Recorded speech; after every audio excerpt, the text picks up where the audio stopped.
Hello students. आज के हमारे जो दो टॉपिक हैं, किसी इलेक्ट्रिक डायपोल की वजह से इलेक्ट्रिक फील्ड किन्हीं दो पॉइंट पर। पहला, axial point that is axis of a electric dipole की एक्सिस पर इलेक्ट्रिक फील्ड, पहला डेफिनेशन। दूसरा हम करने जाएंगे कि इसी इलेक्ट्रिक डायपोल की equatorial point that is dipole के परपेंडिकुलर इलेक्ट्रिक फील्ड। ये बोर्ड एग्जाम में बहुत पूछे जाते हैं, तो ध्यान से देखें, समझ में आएगा। Students, electric field by an electric dipole at an axial point.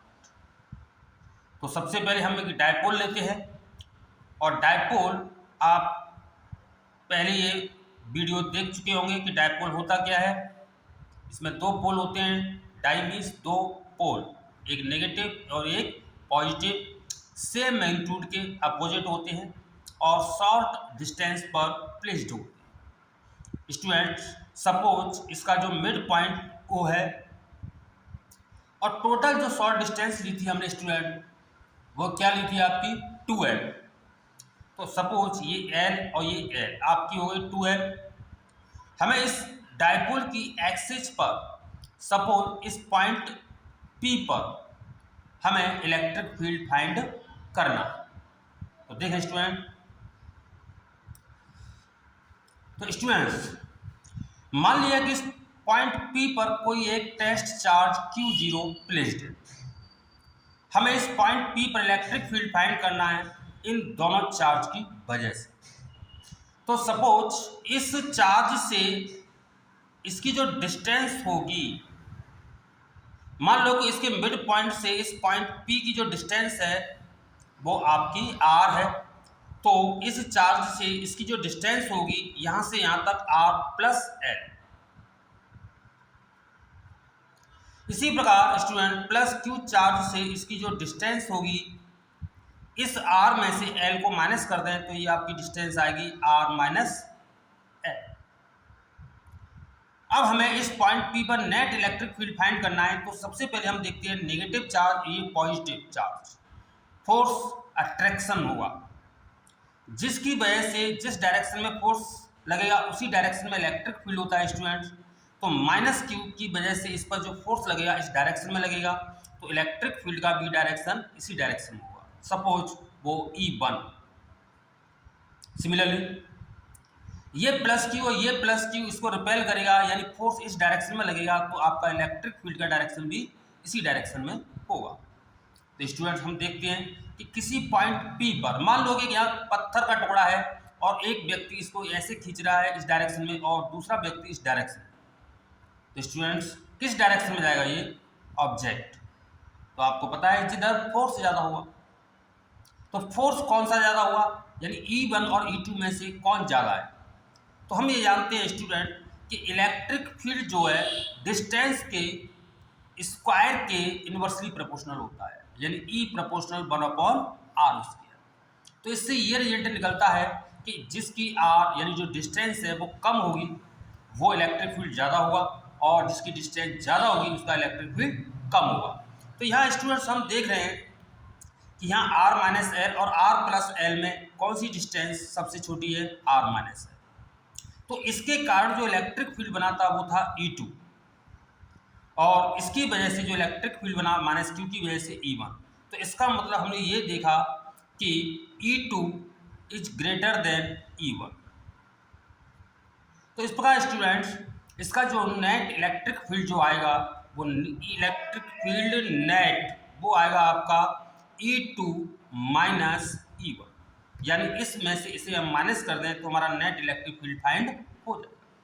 अब स्टूडेंट ध्यान दें कि इलेक्ट्रिक फील्ड का जो फॉर्मूला था किसी पॉइंट चार्ज की वजह से r डिस्टेंस पर, वो आपका स्टूडेंट था 1/4πε0 Q/r उसके। यही था ना स्टूडेंट। हम इसी फॉर्मूले का यूज करने जा रहे हैं। तो आपका ई नेट आएगा आपका = E2 प्लस Q की वजह से था, और चार्ज क्या है तो इसका फॉर्मूला क्या होगा स्टूडेंट? 1/4πε0 चार्ज अपॉन इस चार्ज से इसकी जो डिस्टेंस है r माइनस एल का होल स्क्वायर, क्योंकि आर स्क्वायर यहाँ डिस्टेंस आर का काम कौन कर रहा है, आर माइनस। सिमिलरली माइनस, अब हम E1 की बात करें तो इलेक्ट्रिक फील्ड जो माइनस क्यू की वजह से E1 बना था हमारा, तो इसका फॉर्मूला बना आपका 1/4πε0 Q upon R plus L का होल स्क्वायर। अब हम इसको एक मैथमेटिकल रूप में सॉल्व करते हैं, तो ये आपका जो आएगा कि इसमें से Q अपॉन 4πε0 आपका कॉमन आ जाएगा। आपका क्या बचा स्टूडेंट, 1/r माइनस एल का whole square minus Q upon R plus L का, सॉरी 1/r प्लस एल का होल स्क्वायर। चलो इसे मैथमेटिकल रूप से ही सॉल्व करते हैं। Q अपॉन 4πε0, इसका एलसीएम हमने ले लिया r माइनस एल का whole square into R plus L का होल स्क्वायर।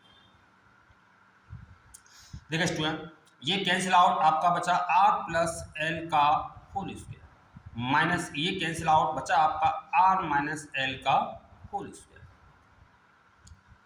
सॉल्व करते हैं इसको हम, तो ये आपका आएगा Q अपॉन 4πε0, इसका होल स्क्वायर खोल दो, R square plus L square plus 2rl minus, और इसका होल स्क्वायर खोलेंगे तो माइनस आर स्क्वायर में माइनस का मल्टीप्लाई करता जा रहा साथ में, minus L square plus 2rl upon A minus B और ए प्लस बी, इसका फॉर्मूला जानते हैं student, A square minus B square. तो इस केस में आपका ये फॉर्मूला बनेगा आपका R square minus L square का होल स्क्वायर,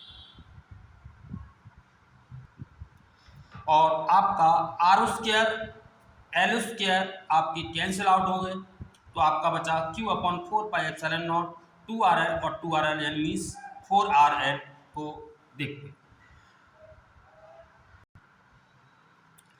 तो स्टूडेंट्स आपका जो बचा E net Q upon 4πε0 4rl upon R square minus L square का होल स्क्वायर। स्टूडेंट्स हमने देखा कि L R की कंपेयरिंग में बहुत छोटी है, अगर हम उसका स्क्वायर करेंगे तो और छोटी हो जाएगी, तो इस प्रकार हम एल स्क्वायर को छोड़ सकते हैं, हटा सकते हैं।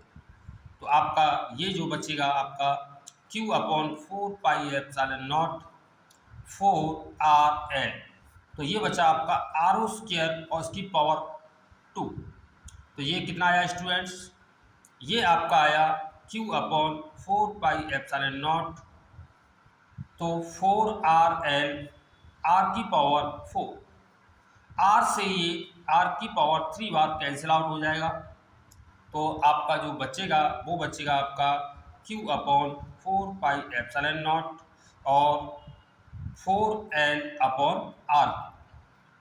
इसको हम और भी ले सकते हैं कि 1/4πε0 2 इंटू 2l क्यू, 2 2 या 4ql अपॉन आर क्यू, और आप देखें तो ये जो है आपका बना 1/4πε0 2p upon R Q, since p is equal to क्या था आपका स्टूडेंट, q इंटू 2 है, इलेक्ट्रिक डायपोल मूवमेंट।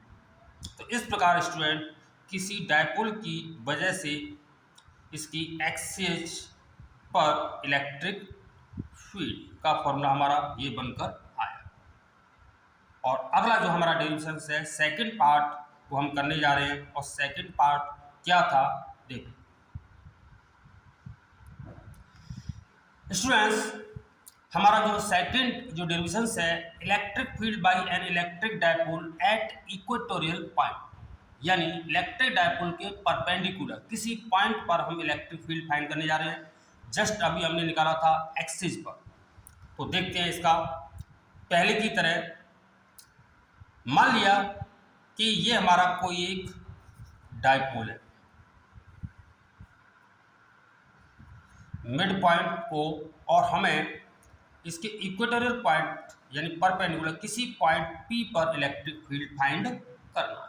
सपोज इस मिड पॉइंट से इस पॉइंट की जो डिस्टेंस है वो r, ये l और ये l। और ध्यान दें कि इस माइनस क्यू से इस पॉइंट पी की जो डिस्टेंस होगी स्टूडेंट क्या होगी, ये एक हमारा राइट एंगल ट्राइंगल है, तो ये आपका होगा under root R square plus L square. Similarly इस प्लस क्यू से इस पॉइंट पी की जो डिस्टेंस होगी वो ही होगी आपकी आर स्क्वायर प्लस एल। चलो अब हम इलेक्ट्रिक फील्ड की बात करते हैं। इस पॉइंट पर एक टेस्ट चार्ज इमेजिन कर लेते हैं प्लस क्यू जी, ये नेगेटिव ये पॉजिटिव, ये क्या करेगा, इसको अट्रैक्ट करेगा, दैट इज इस डायरेक्शन में आपका फोर्स अप्लाई करेगा। तो मैंने बताया था, तो इलेक्ट्रिक फील्ड का भी डायरेक्शन सपोज वो E1 है, इसी डायरेक्शन में होगा। प्लस क्यू की बात करें तो प्लस क्यू ये पॉजिटिव है, ये इसको रिपेल करेगा, इसको सीधा सीधा इसको रिपेल इस डायरेक्शन में करेगा। तो फोर्स इस डायरेक्शन में है, तो आपका इलेक्ट्रिक फील्ड भी इसी डायरेक्शन में होगा E2। अब मान लो कि ये एंगल अगर थीटा है और ये भी थीटा है, ये डिस्टेंस सेम है, तो एंगल भी आपके थीटा ही सेम ही होंगे। तो आपने ये पढ़ा हुआ हाई स्कूल में, तो ये एंगल आपका स्टूडेंट्स क्या होने जा रहा है, theta plus theta, that is 2 theta. अब स्टूडेंट बात आती है कि यहाँ का जो इलेक्ट्रिक फील्ड जो नेट होगा वो कैसे निकाला जाएगा।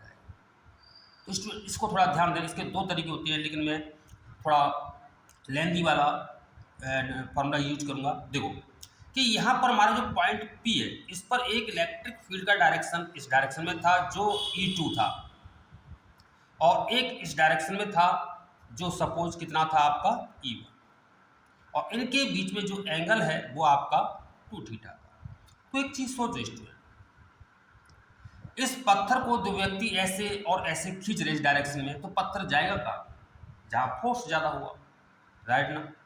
अब फोर्स कैसे निकालेंगे, वो किस डायरेक्शन में इलेक्ट्रिक फील्ड बनेगा। तो हम इसका एक पैराग्राम बनाएंगे, और इसका जो डायगोनल होगा यानी जो रिजल्टेंट आएगा वो ये होगा। तो स्टूडेंट्स इन दोनों के इलेक्ट्रिक फील्ड की वजह से जो नेट इलेक्ट्रिक फील्ड का जो डायरेक्शन हुआ स्टूडेंट्स वो इस डायरेक्शन में हुआ, समझ गए होंगे। अगर आप एक पत्थर को 2 रस्सियों ऐसे बांध कर किसी एंगल पर अगर खींचे तो आपका देखेंगे वो पत्थर ऐसे ही जाएगा, यानी इसका मतलब इन दोनों से कहीं ज़्यादा इलेक्ट्रिक फील्ड इस डायरेक्शन में जो हमें फाइंड करना। और स्टूडेंट आपने पढ़ चुके हैं 11th क्लास में कि इस टाइप के अगर हम रिजल्टेंट निकालना है तो इसका फॉर्मूला मैं थोड़ा सा जल्दी से बता देता हूँ कि मान लो कोई 2 वेक्टर, एक P वेक्टर और एक Q वेक्टर किसी एंगल थीटा पर वर्क कर रहे हैं। इस केस में जो इसका रिजल्टेंट आता है तो इसके लिए हम एक पैराग्राम बनाते हैं और इसका एक डायगोनल खींचते हैं, सपोज वो R है, तो इसका फॉर्मूला क्या था student, R square is equal to P square plus Q square plus 2PQ cos theta. यही था ना स्टूडेंट, इसको याद रखें, ये बहुत काम आता है ये वाला फॉर्मूला।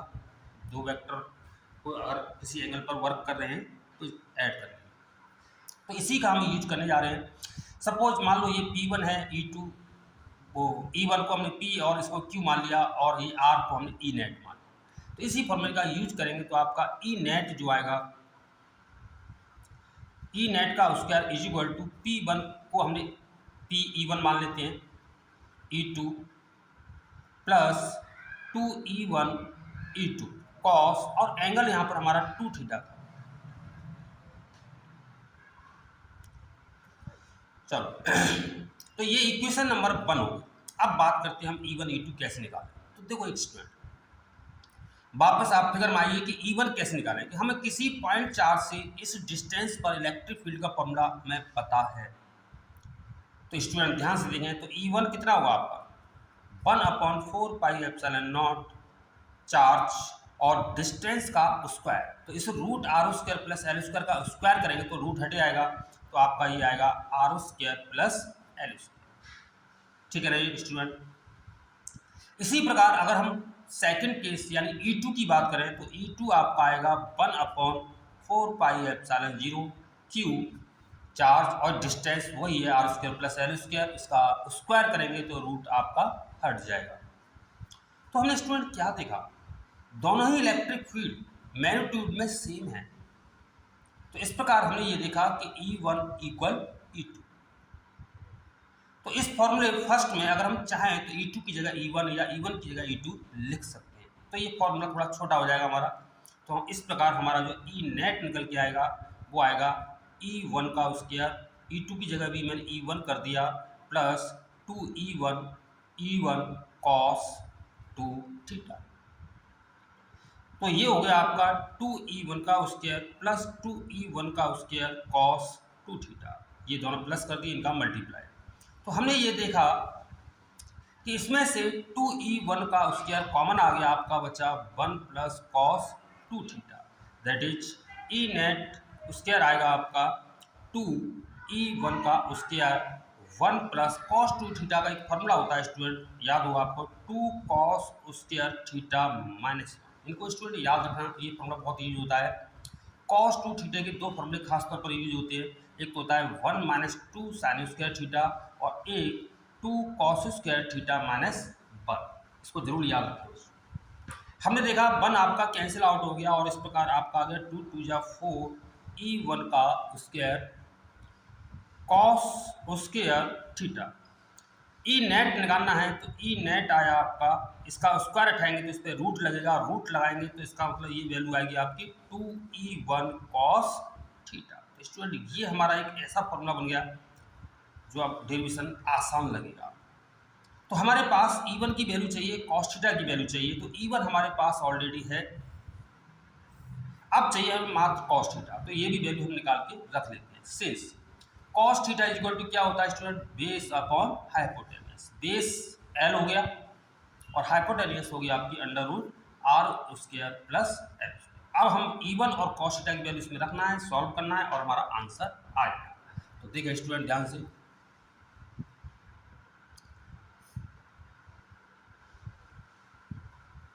तो स्टूडेंट ई नेट हमारा जो निकल के आया था वो आया था आपका 2E1 cos theta, where E1 की वैल्यू जो आई थी हमारी आई थी 1/4 pi epsilon naught Q upon R square plus L square और कॉस थीटा आया था आपका बेस अपॉन हाइपोटेन्यूस से L upon under root R square plus L square. ये वैल्यू दोनों हम इसमें रख देते हैं तो हमारा E net at the point P find हो जाएगा।